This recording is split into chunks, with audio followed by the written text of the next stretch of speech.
Well, we knew this day would come. Cash out is finally here. Both a good and bad thing. The market is slowly bleeding out, and we know now that it's potential that we cannot stack gems anymore. Lots of change coming.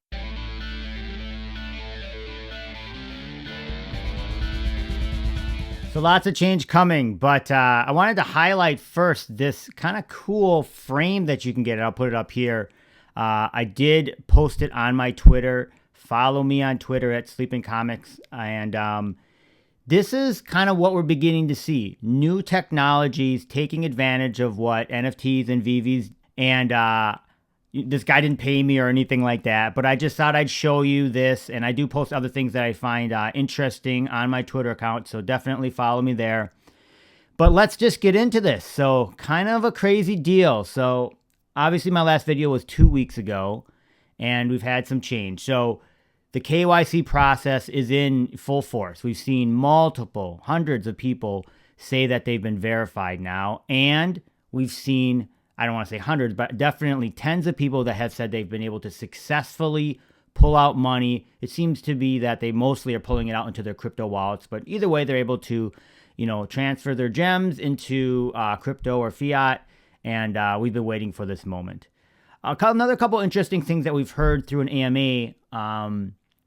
David, you said in the future it's possible that you wouldn't be able to pre-buy gems. You would only be able to buy whatever thing you want in the marketplace. Now, if you sell stuff, then you'll get back gems, but just loading up on gems won't be a thing. And they recently announced in the last week that they are no longer at all going to support off-app gem buying. So what that was is people were buying gems for less than $1. And so all of this has created kind of a bit of a turmoil in the marketplace. And really, I did a video, I think a couple months ago called The Great Reset, when everything kind of was pushing down and it was an opportunity for people to buy things maybe they couldn't. I'm going to call this video The Great Transition. And really, we knew this day would come. There's so many different moving parts that are happening at the same time. And it's really kind of crazy. So what do we do? Are my thoughts on it? How do we react to it? Do we set our hair on fire and run around? I don't know.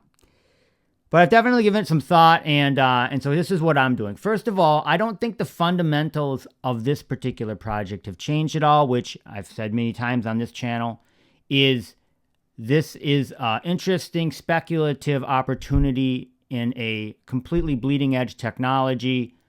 And I want to try and take an opportunity. This particular company has these incredible brands like Marvel, Disney, etc., Star Wars, and nothing has changed. In fact, the ball has been moved forward. For this type of a technology or company to succeed, we knew that there would be more restrictions. So an example of that would be that you can no longer buy gems off app. And we knew that there was going to be the possibility to cash out, which is what we all wanted, which is such a kind of interesting concept. Now, I haven't gotten invited yet. So hopefully in the next couple of weeks. And they did say by the end of this month, they're going to attempt to have everybody on cash out, and hashtag soon, right?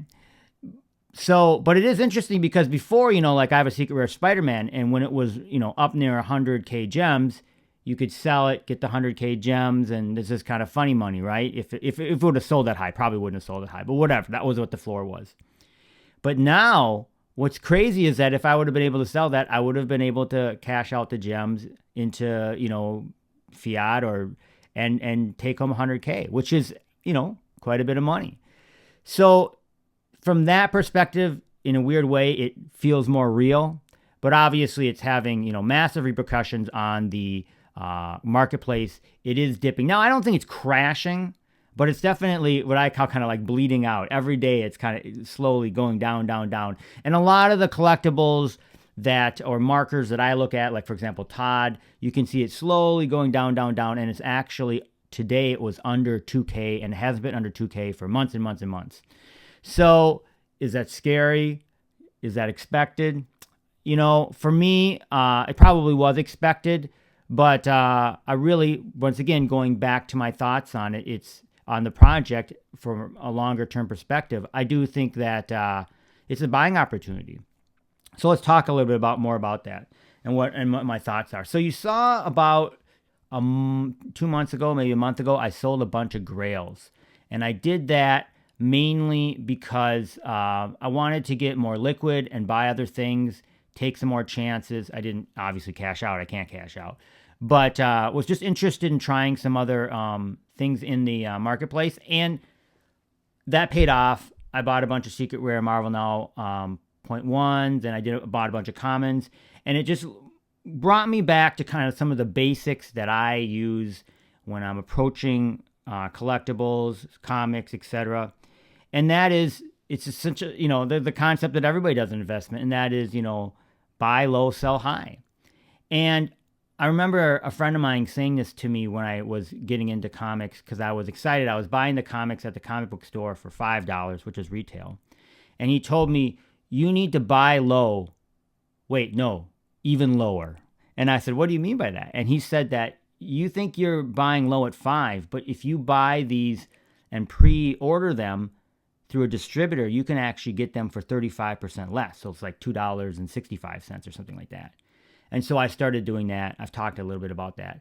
And that's really what I'm thinking about here, because we don't know what the marketplace is going to do. I think it's probably going to continue to go lower and lower until some sort of catalyst happens. Obviously, those two catalysts are more users or something like MCP is released or something like that. And I'll talk a little bit more about those two things in a second. But really, this is a scenario where you can just buy lower. You want to buy things that literally can't go any lower. And so I've talked about this. I've been buying a lot of commons, and you can get, depending on the comic, you can get them, 5, 4, 3, even 2 gems right now. So it's not that they can't go lower, but they can't go much lower, and your risk is pretty small. Another thing that I've been looking at, which is the secret rares. Now, those can be spendy, but right now, if you've watched the market over the past, 3-4 months, you know that a secret rare, even one that's not such a good comic, generally the lowest it goes is like 50, 60 gems. And so if you're buying something at, say, 70 or 80, even if it were to fall, it's only going to fall a little bit. There's more upside there. And when you look at the scarcity of those, 600 minted, a lot of times when they're like a tier B comic, a first appearance of a young hero or somebody that we don't know, that's why I've been taking a lot of chances on those. I think that, like I said, you're buying low and there's only upside there. Opposed to, for example, let's say you really, really wanted a Todd, and we know that the all-time highs were, around 10K, and it's been falling. So you're like excited to get one, and it's fun to get one, but you're buying in at 3K because you think it's great, but now it's fallen a little bit more. And with a lot of those grails, because a lot of people were able to buy those, in the store, or when I got into the app, they were around 1,500 to 1,700 gems. It's so much profit there that when the market is falling, even to 3K, 2K, people are like, well, maybe I'll just take profit now. And so that's why I think you're seeing more of those sell. And it's probably we just don't have enough users. We need more users that once they get in and are able to access the app, many of those users will get to the point where they're just like, I can't let this Todd go. And so we just need more people like that. We just don't have quite enough yet. That's my opinion, of course. Others may disagree. Okay, so let's jump into this concept of how do you identify this kind of low and high. And the low the low is you just look around, and especially at the comics and other ones, right? Literally, you want to look at what you think people have bought in at, because most likely they're not going to sell for less. And there's 2 points in which they buy in, obviously. One is when they buy it on the drop, and the other is right after the drop, and over the next couple weeks, people are buying because they want that particular collectible. So a perfect example I would use, just because I know it, was Beta Ray Bill. He was a Mighty. He's the secret rare Mighty for the latest Mighty set. And those sell for 13, but and when on drop, but after they drop, they were selling for around 150 gems. So that there's 2 types of people that own that particular collectible, and that one collectible only came out recently. There's people that got it on a drop, and there's people that bought it for 150. And so over time, let's just take it another month or two, you'll know that the people who held it and bought it for 13 are probably, really like the Marvel Mighty, they really like sets, or really like Beta Ray Bill. They're probably not going to sell it. And the other people that bought in, that may be flippers or whatever, they bought in at 150 or higher. I think it got up to like 200, to maybe even 225 or something like that at one point. And so you can see as it falls right now, it's been falling, it's kind of leveled out at this 150. Not to say that it won't go a little bit lower, but that's kind of what I would see as kind of the floor, because when it went out the door, it was at 150. Most people aren't going to be willing to lose money. Maybe they will eventually. So that's what I kind of look at. Now, the other side of it is you want to project what you think this will be worth. So let's just say with Beta Ray Bill.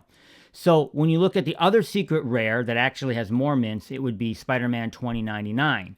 That particular one is at like 500, 600 gems. I think it might have fallen a little bit. And actually, at its all-time high, it was like around 3K or something like that. But that was back in January, February, when things were, a little bit more bullish around here.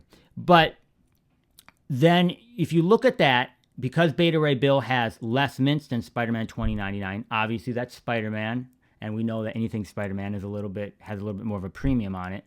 But you get the feel that 150 gems, that's what I bought mine for in the secondary market after drop. I think this could get up to maybe 500 in a bull market. That's how I figure out a sell point. Now, I have sold some others just to gain some profit, because I did buy a couple of them at 150, and then I sold them around 200 to get some gems. But for the most part, the other ones that I'm holding, I do think that the eventual price point that I will look for is around 400, 500 gems. Now, I'm going to have to wait. But that's important to understand. Where are these brackets? What are you trying to do? And that's really this whole, buy low, sell high. Getting that into your brain, I think, is important, especially as we see the market dropping, because there are opportunities. And so you're excited, but you still want to understand where am I going to enter? At what point am I going to buy? And then, of course, at what point am I going to sell? You should have kind of those things figured out. And then I think, and obviously compare them to other things. So you know that your numbers aren't just made up out of your brain. You've looked at the marketplace. These are things that and that for me helps me feel good about buying or selling in this bear market, where we are in a lot of uncertainty. We're in this transition. We don't know what's happening. We don't know how far it's going to go down. We don't know when it's going to rebound. And so all of this is kind of does lead to some sort of FUD, right? And so, but that's what I do. I do the numbers, and then of course I go to a 10,000 foot perspective and think to myself, do I still believe in the project? Do I still believe in the technology? Obviously I do. But I encourage anybody to ask me questions. I'm always very open about what I'm buying, selling, price points, the whole thing. My DMs are open on Twitter. Follow me on Twitter. And I thank you guys for watching the video. I'll talk to y'all soon.